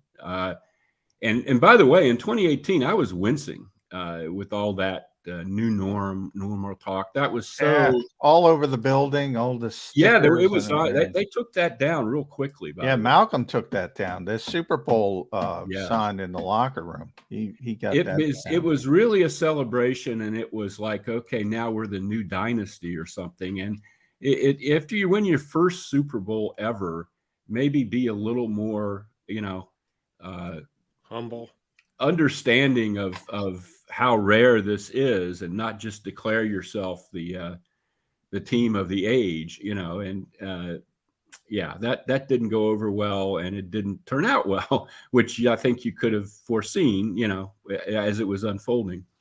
Yeah. Well, I think Nick has been, it's kind of boring for us at times, Les, as you know, but he does preach, day to day, week to week, don't look ahead. So he's good with that kind of stuff. But my question to you is, you've been around a lot of teams. It's easy to say that stuff. Yeah. But if you keep saying the same thing over and over again, it gets pretty stale pretty quick. And we've just been through it with Doug Peterson. Yeah. Who, after they won the Super Bowl, as you mentioned, first Super Bowl in franchise history. We just lost last, so I'll continue. Hopefully he pops back up. So I'll ask you, Jody. It's partially, you should be proud of it, but the second part is the messaging. How do you keep it fresh? Is that just an innate thing? Is that just a field thing? Because he says the same thing over and over, and we get tired of it as reporters. I can't believe the players kind of start hearing the same thing over and over again, and we'll see if we can get less back. Yeah, I'm back. I'm sorry. I was cocky there. I adjusted my screen. The new normal. Like Doug Peterson after the Super Bowl. I thought, well, this is going so well, I'll adjust my screen. Boop. I was gone. And here's where to answer John's question while you were gone, Les, and he'll re-ask it so you can answer it as well. I think it's easier for Sirianni because he lost. Yeah. Because he can say, we didn't get it done. We came close, but we didn't get it done, and our goal is what it was. We need to win the last game of the season, so we're motivated. We've got reason to go hard every single practice. We're not resting on our laurels. The Eagles won the 2017 Super Bowl, so that made it. Although it's very similar, it's not exactly the same. I have confidence that Sirianni will handle it well this year, that he'll say the right things to both us and the media and to the players as well. I don't think it's going to be a problem. If in 2020 hindsight we think that the Eagles could have handled 2018 differently and or better, I don't have that worry going into this year. Do you? I don't know. I agree with everything you're saying. Nick sometimes worries me a little bit. He gives the right message, but he has a lot of confidence. And he has a situation this year that is, I think a lot of the team's success is going to have to do with what happens in the coach's room. he has these two new coordinators, one of whom coming in from the outside, the other isn't. And there's a lot that kind of has to be reestablished in terms of his and his staff's, continuity and the way they work together and all that stuff. And I hope he takes all of that very seriously. But I agree that he has a good message. The fact that they didn't win it is, a very potent message, I think. And also it's a tricky transition, but it's also easier than the 2017 to 2018 transition where you were going back to Carson Wentz, even though he wasn't quite healthy, to even start the season. In retrospect, that was a much trickier situation than I think we sort of gave it credit for being going in. There was all this talk about all these guys that had missed the Super Bowl run and how they were going to come out and, be on fire and the team was going to be better. But these guys missed the Super Bowl run because they were getting old and getting hurt a lot, most of them, not Wentz, but Darren Sproles, Jason Peters, guys like that. And they guess what? They got hurt again. Yeah. In retrospect, that situation wasn't as solid as we thought it was. This situation is pretty darn solid. And I had Brandon Brooks on my podcast a few weeks ago, and I was kind of going over some of the trouble points that I see, some of the things that could really bode ill for the Eagles this year. And he sort of waved all that away. And he said, look, is Jalen Hurts still the quarterback? And I said, yeah. He said, well, they're going to be okay. It's amazing how that's a big weight to put on that man's shoulders. Yeah. But more I thought about it, kind of had a point. He's up to the task. Yep. Yeah. Yeah. Last week, I probably asked you this before, but Jody and I do the show every day, and this time last year, all we talked about is Jalen Hurts. Can Jalen Hurts take the next step? Is Jalen Hurts the guy? And now we got Brandon Brooks, an all-time great Eagle, saying, "Oh, don't worry about anything because we got Jalen Hurts." Yep. Man, how things change in a calendar year. Well, it was that kind of year, and it was really that kind of Super Bowl. Despite he was great fumble, the Super Bowl. Yeah. Despite the fumble for the touchdown, the second half of that game, I've never seen, even Nick Foles didn't play better than Jalen Hurts did in the second half of that game. Jalen Hurts willed that ball over the goal line a couple times. I mean, he just took it in his hands and just, okay, we need to score here. We need a 2-point conversion, whatever, that cemented it for me. And I'll be shocked and disillusioned and bumfoozled and all that stuff if he doesn't pick right up where he left off and doesn't lead this team forward, in a positive way.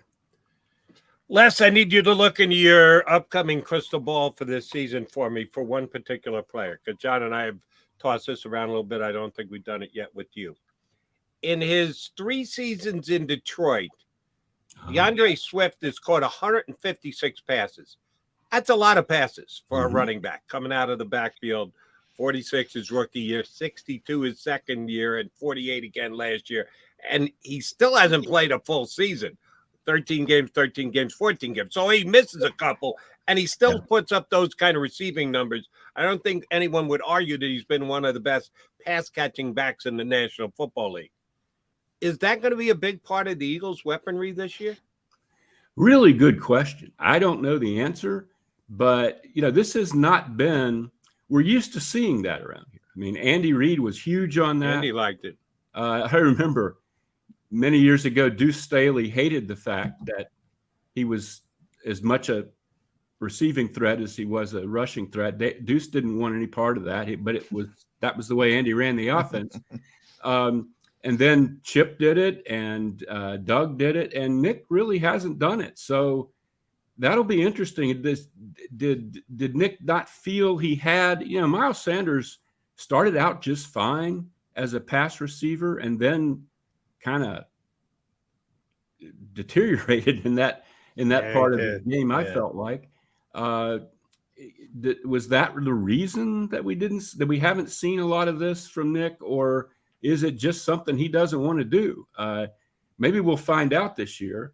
It's got to be you got Devontae Smith and AJ Brown and Dallas Goedert out there, and it's kind of hard not to make that the focal point of everything. And if you're smart, you're going to make that the focal point of everything. Yeah. But there is room to do a little bit more of that. And now that they have DeAndre Swift, that'll be one of the real interesting things to follow. And I can't pretend. I'm sorry, I can't tell you what he's going to do, but I do think that's an option, maybe a more credible option than it was last season or year before. Yeah, I think, and I've said this, so I'll run it by you, Les. I think it's two reasons. One, Nick did it when he had Phillip Rivers dumping the football off. One, it's the quarterback. The quarterback is better than dumping the football. He just runs it. Instead of getting 7 yards, you get 10, 15 yards. Yeah. But number two, you bring up AJ, Devontae, Dallas. One of them's always open, so you never get to the third progression. Yeah. So I think it's those two sort of things conflating. I think Kenny Gainwell's a really good receiver. Just people don't know it because they haven't seen it yet. And now you have Swift, who's a very good receiver. But I don't think it matters with this particular quarterback as much as if you had, say, Phillip Rivers. Then I think it would be a huge part of this offense. Really good point. Yeah, that's an excellent point. But I'll say this. I think they need to find a way that Hurts can do the running thing a little bit less often and still be himself and still be comfortable. I kind of felt like when he first came back from the shoulder injury last year, he was not running nearly as much. And I think it affected his whole game. I think he became, for a while there, he was not as sharp and not as, you could tell he wasn't himself. But I don't think, him running the ball 15 times a game, in the long run, that's just not going to, I know you hear this all the time and it sounds trite, but it's not going to work. He's going to get hurt. He's going to get an injury that's going to take him out of the playoffs or something. You can't do that. It's been proven over and over and over and over and over again. You can't do that. And, I'm not saying he should never run the ball, but I do think he should look a little more to dumping the ball off here and there.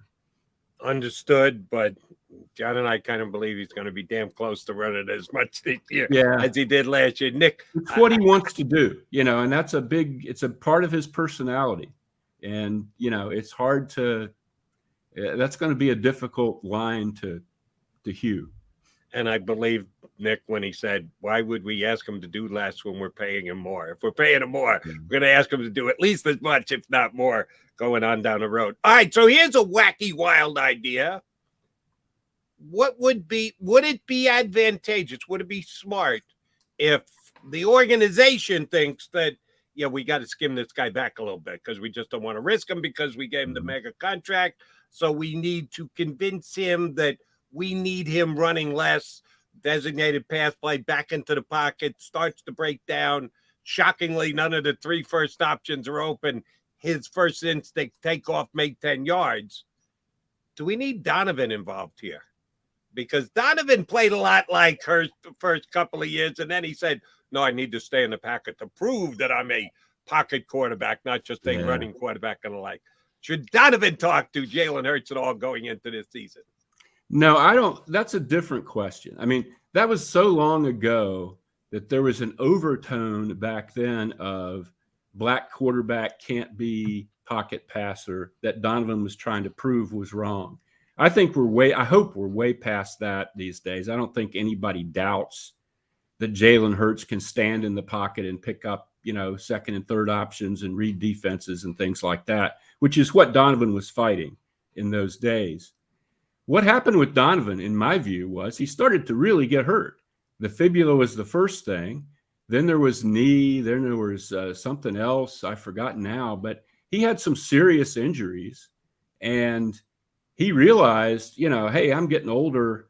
I've got to really protect myself. And he became frankly, he became less effective as that whole process went on, even though he wasn't really old. It was kind of like what's happened with Russell Wilson, and maybe Russell Wilson will change that with a new coach. But, Russell Wilson last year was not Russell Wilson. He's getting a little older, and he's not as much of a threat to weave through the defense for 15 yards. And, I don't know if that was a big part of what happened to him in Denver or not, but you don't want to, I would not, Donovan's career is not something you want Jalen to emulate. I think Donovan's potential went largely, unexplored. I think, like you said, he started out great. Donovan ended up just short of the Hall of Fame, in my view. He needed like 2 more really good years to be a Hall of Fame quarterback of that era, and he didn't have them. And I don't think you can. I wouldn't get into that too much with Taylor. Yeah, I mean, it's difficult. Obviously, every player's different, but I do think you're right, Les. The game has changed. I think people are more accepting. I think Donovan was fighting against more than just the average. And, it's one of the things that, and I think Jalen Hurts has talked about it, is, the other people coming before him, that's made it a little bit easier. Yes. And Donovan's one of those guys. It's interesting because to me, he's a borderline Hall of Famer. He's not going to get in there. Yes. But if he won the Super Bowl, yes, I think he's a Hall of Famer. I think, and by the way, when I say that, I talked to Damo. I'm sure you've talked to Damo a lot as a Hall of Fame selector, and we get a lot of them on this show.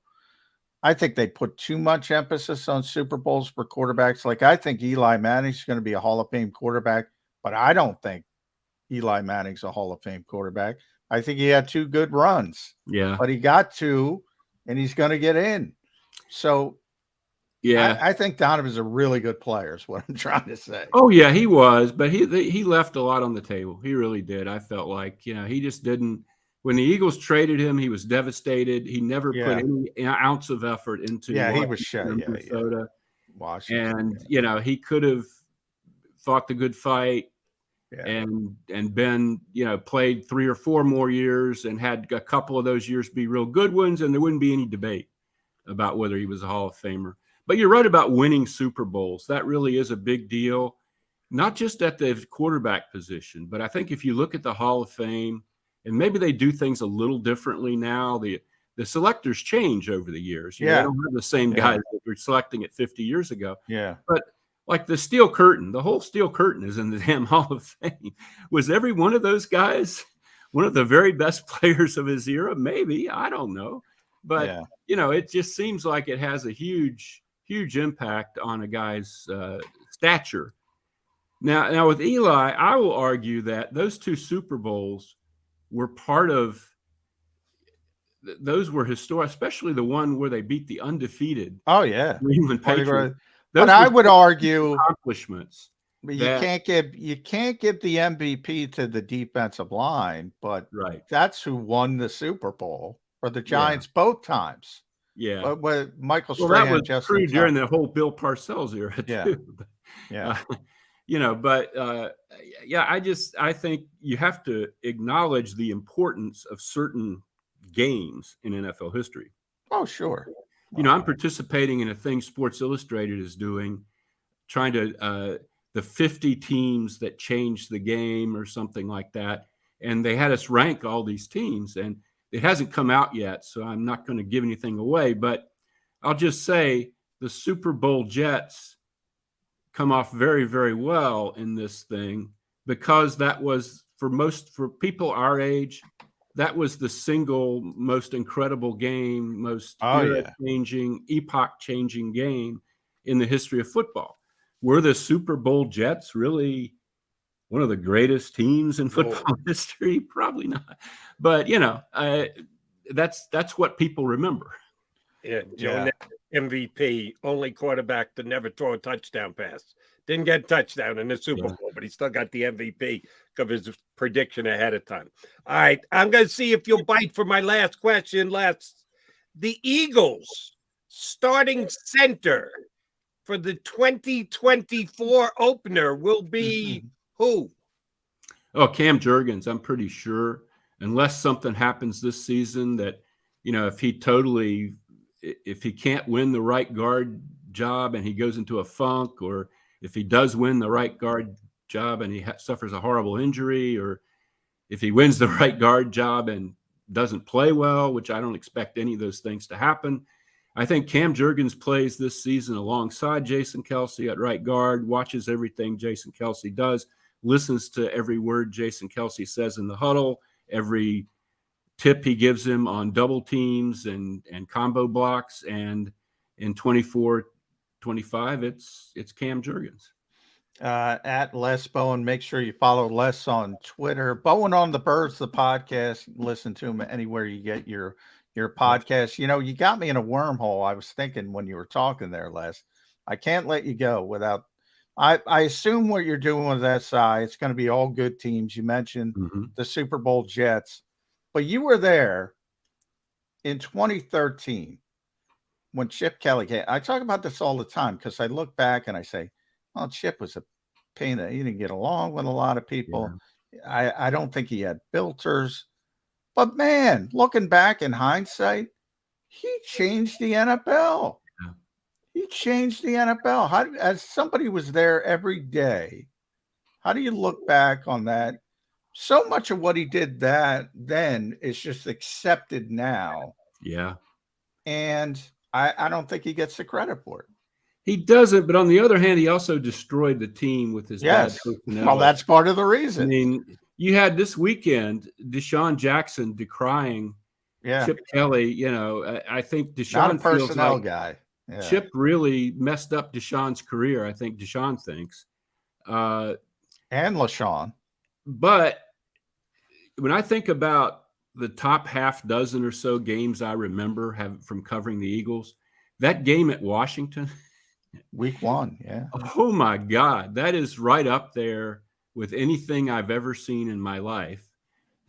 Remember, he had like the what do they call that alignment where the whole offensive line is over on one side, and I mean, it was just it was nuts. He didn't do a lot of that stuff after that, but what was it? 56 points they put up, most of it in the first half, and it was you were like.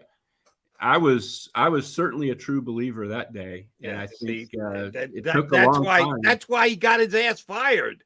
He didn't deal with people well, but he changed expectations like that. Right. They went from being let's give this college guy a chance to holy crap, he's revolutionized the National Football League. How long did that last? Not long enough for Chip Kelly to keep it. But John is right. Some of those things he brought in are still. Everybody does the music at practice now. That's just a small one. There's much bigger things than that. But the sports science, nobody hits in practice anymore. Absolutely. Remember no live? We were all like, what? No live hitting? No live periods at all? Now it's like nobody. If you see a live period, it's like when Doug came in, and I think he had 2 a summer. We were like, wow, live. Yeah. It's gone the other direction. It's amazing. But he also was Mr. Up-tempo. Time of possession doesn't matter. Guess what? It still does matter. Chip was right about certain things, but he was also woefully wrong about a whole bunch of stuff too, John. Time of possession can matter, but I said no. People go up-tempo much more than all the time. All the time. He did bring that forward quite a bit in the NFL. He really did. He just had no filter to stop it. And that's what filter and no personnel judgment, and nobody to tell him that he didn't have any personnel judgment. He thought very highly of himself. Yes. I remember. Yes, he did. Pretty sure he still does. When he went through the draft, and he had no idea about this, having never done it before, and they kind of led him through the draft. And he said, one of the things he said after the next year when he took over for Howie that kind of stuck in my mind was he looked at that draft and he saw that Odell Beckham was the best player in that draft. He would have known that, And Beckham went 13th or something to the Giants. And so Chip was convinced that having identified Beckham as a standout player, this meant that he knew more than all these personnel guys. Well, I'd like to Taylor, like a fan saying, I saw so-and-so, I thought he was going to be a great player, so therefore I should be the GM of it. Yeah. He also wanted to take Taylor Hart in the 3rd round, I believe, Les, and he wanted to cut Brandon Graham for Travis Long. There's personnel power for Chip Kelly. So Chip may still have influence in the league, but there's a reason why Chip isn't in the league, because for as much great as with the X there was a whole bunch of downside with Chip too. Yeah. Les Bowen, we think very highly of you, and that's why we have you on as often as we do. Thank you very much for doing it. Next, and this has worked better, except for that one glitch where I tried to adjust my screen. Don't adjust the screen. Using the laptop instead of the phone has kept me online the whole time. Have you lined up the next guest for the Bowen on the Birds podcast? Yes, it'll be 3 this afternoon. It will be that Paul Domowitch. We're going to talk about nice. Damo wrote a piece for the 33rd. Yeah, I saw that. I saw it. It was good. Actually, he contributed to the piece. Yeah. It was written by their whole staff, but he talked about the Eagles who have good Hall of Fame cases and why it might be longer for some of them to get in than others. And I'm going to milk that for all it's worth today, guys. He's got to get some people upset with Jason Kelsey. He didn't put him as a line. Centers don't. I know. People don't understand. Right or wrong, the whole room doesn't rise up when you say center Jason Kelsey. That's just not how football works. It should probably, but that's it. Kelsey will get in. It might be a while. Bob Brown died recently. Do you know how long it took Bob Brown to get in the damn Hall of Fame? When I was a kid, Bob Brown, everybody understood that was the best offensive lineman in football. Les, I covered Paul Krause for not covered him, but I covered the Vikings, and I knew Paul for years. All-time interception leader. Took him 15 years to get in. That's why I thought, you know what? It's going to take Brian. I'm surprised how quickly Brian Dawkins got in the Hall of Fame, because they don't put safeties in the Hall of Fame. But or they didn't for many years. The Hall of Fame process has changed. Yeah. They're putting more guys in every single year. Yeah, they have mandatory minimums. So guess what? Guys are going to get in faster than they used to get in, and Mr. Kelsey's going to get in much quicker than Bob Brown did. I can guarantee you that. Oh, I agree with that, but I don't think it's going to be year one. Is my only point. I don't think it's going to be year one, and I think that's going to upset some people. He'll get in, but I think it's going to take a few years. Mr. Bowen, always a pleasure. Thank you very much for hopping in with us today. We'll get you back in a couple of weeks. Tell Dom we said hi. I sure will. Thanks, guys. Thanks, Les. That is Les Bowen from Bowen on the Birds podcast. Oh, we're late. Sorry. Les keeps getting me going down wormholes. He's good guest. Quickie timeout, and we'll come back and put a bow on the show here on Birds 365.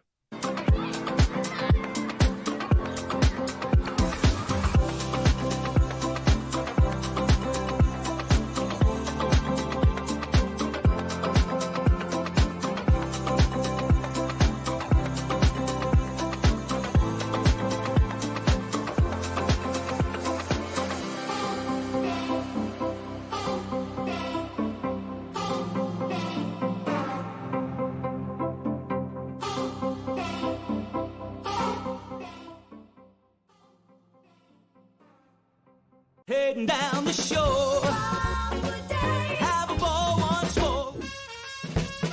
Here, imaginations run wild and time stands still. Because here, you can find the best of the Jersey Shore, all on one 5-mile island. So leave the old you behind and get lost in the woods. Wild, wild, wild wood days.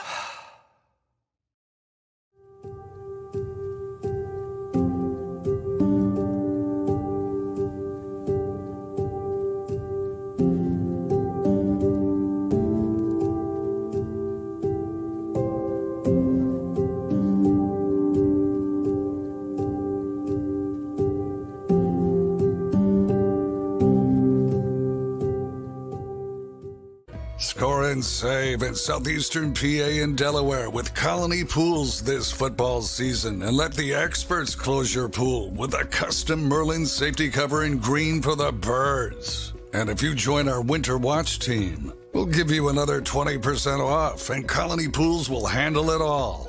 Keep your tiles on your pool, not in your pool. Fly with Colony right now, Birds fans. Visit flywithcolony.com. Hi everybody, my name's Jason Lombardi. I'm an inspector at DryTech. At DryTech we offer three major services, the first one being basement waterproofing. The second service we offer is foundation and structural repairs. And then the third service that we offer is mold remediation. If you feel you are having a waterproofing issue, give DryTech a call or check us out online.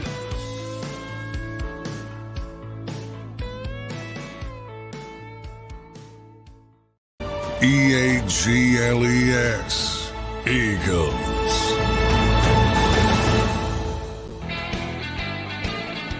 All right, we're all but out of time here on Birds 365. Appreciate you streaming in. You want to hit that like button on the way out the door. We would say thank you very much in advance. One last Kelsey note before we go out the door. Two things. Number one, I've made the mistake. Didn't do it this year. Not going to do it next year. Of saying I think this is Jason Kelsey's last year. Not doing it. Not going down that rabbit. No. Yeah. Les did. He said he thinks it's going to be beef jerky 1 year at guard and then right over to center. I'm not counting Kelsey out till Kelsey counts himself out. And when he does, I will tell you that while he might not be a first ballot Hall of Famer, I'll make this prediction right now. He'll get the center vote quicker than any other center in the history of the National Football League.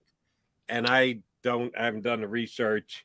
I remember Jim Otto waiting and Dwight Stevenson waiting and Mike Webster waited a long time. They took all those other Steelers from the championship team before they got around to Webster, and he got in basically because Terry Bradshaw talked him into the Hall of Fame. I'll bet you Kelsey gets in faster than any other center ever got in. Yeah, I'd have to look. I mean, your guy, Kevin Mawai, he had to wait. He waited a while. He waited a while. The Dolphins center. Langer. Now Jim waited a while. Stevenson, you meant. Who am I thinking of? I'm trying to. Who was the? Drawing a blank, but yeah, I'd have to look it up. But there aren't a lot of centers in, and most of none of them ever got in on the first ballot. So you'd be asking Kelsey to do something that's never been done before in the history of the National Football League. That's not a knock if he doesn't get in on the first ballot. And that's what I was trying to say. Les was referencing Dama's piece, and he was a contributor at the 33rd team. And that's what he's trying to say. Centers, there's not a lot. There's 17. Most of them are older. And they generally don't get in right away.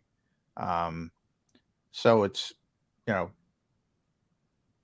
is he going to be first ballot? No, but you might be right. He might get in quicker than anybody else. I'd have to look at each one and see how quickly they got in. In and of itself says a lot. All right, partner, we're run over time.